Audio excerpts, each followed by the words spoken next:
Before we start, can you please give me your name and title? It's Brian Walsh, TD. I'm an independent TD for the Galway West constituency. Brian Walsh, you said that this week that the Reform Alliance was anti-Kenny. Why do you think that? Well, what I actually said was that there is a perception in the eyes of the public that some of the members, not all, but some of the members of Reform Alliance are anti-Kenny. That's what I said.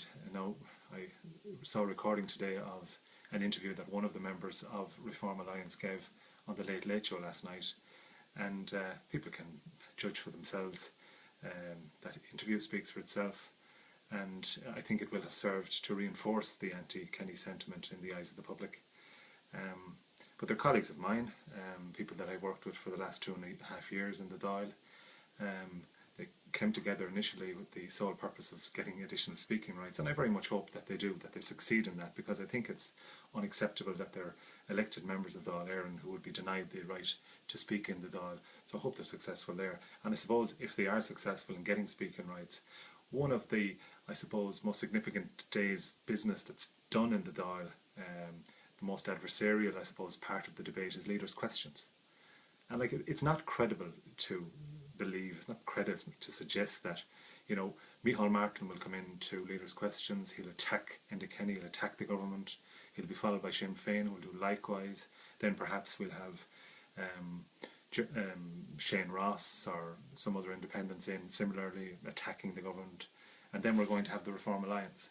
And is it credible to believe, to suggest that Billy or Dennis or Peter or Terence or Lucinda Creighton are going to adopt a different attitude, that they're going to cross the floor of the Dáil, make all these soothing noises, wrap their arms around the Taoiseach and comfort him in his hour of need? That's just not credible. That's not going to happen. People know that. The public know that. And I think the people themselves in the Reform Alliance know that that will be what will happen. They'll adopt an attitude and approach that John McGuinness, for example, had in the last Dáil, where he was a thorn in the leader of the government side, where he regularly, whilst he supported the government, he regularly criticised the government. And that's what will happen here. That's what fills column inches. But you say you left the group because it would campaign against Seanad Abolition. I did. What I said was that it would be difficult to differentiate between what an individual's position was and what the group's position was. I accept entirely that the group will be neutral in relation to the Seanad, but in the eyes of the public it's very difficult for them to distinguish. They're indistinguishable, in fact. So if one of the members of the group comes out and campaigns aggressively against the abolition of the Seanad, which is the government position, that will be, in the eyes of the public, be the Reform Alliance position. And that's one of the reasons why I left, because I share a different view. I believe that the Seanad should be abolished. I believe that there is no need for a second chamber in a country of our size. And so that was one of the reasons I departed. And I was told during the week in the media that I was imagining things. We'll see what happens. Do individuals within the group campaign against the abolition of the Seanad? I believe that they will. I believe that was expressed at the one meeting, the one formal meeting of the group that I attended on Monday last. And it's important to say as well, we, during the recent Protection of Life during Pregnancy Bill, members of the group, I certainly wasn't imagining when I heard them say that they made a commitment before the election in terms of the abortion issue, and we attached great importance during the abortion debate saying that we were going to honour that commitment we made to the people. We also made a commitment that we would put a question to the people in terms of a referendum on abolition of the Seanad. And look, at the dogs on the street knew that the Fine Gael position on that would be that we would be campaigning against it. So it's inconsistent of members now to go out and campaign against the abolition of the Seanad. And do you have a future in Fine Gael? I don't know.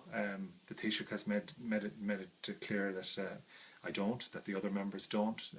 That was reinforced earlier this week by Phil Hogan and by Paul Keogh, who were very close to the Taoiseach.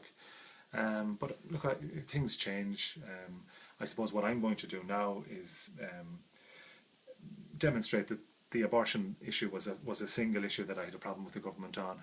I suppose when we were elected, the overriding wish of the people at the time was that we would rectify the nation's finances, that we would restore and rebuild the economy, and we're working on that. And I'm going to continue to support the government in its efforts. There is still some work to do, and I'll be supporting the government in its effort to achieve the aims that it has set out.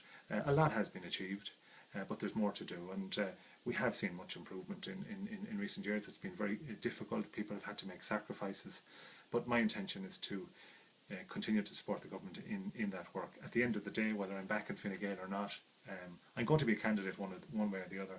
I don't know, Mary, if I'll be a Fine Gael candidate. The Taoiseach says no. Let's see what happens.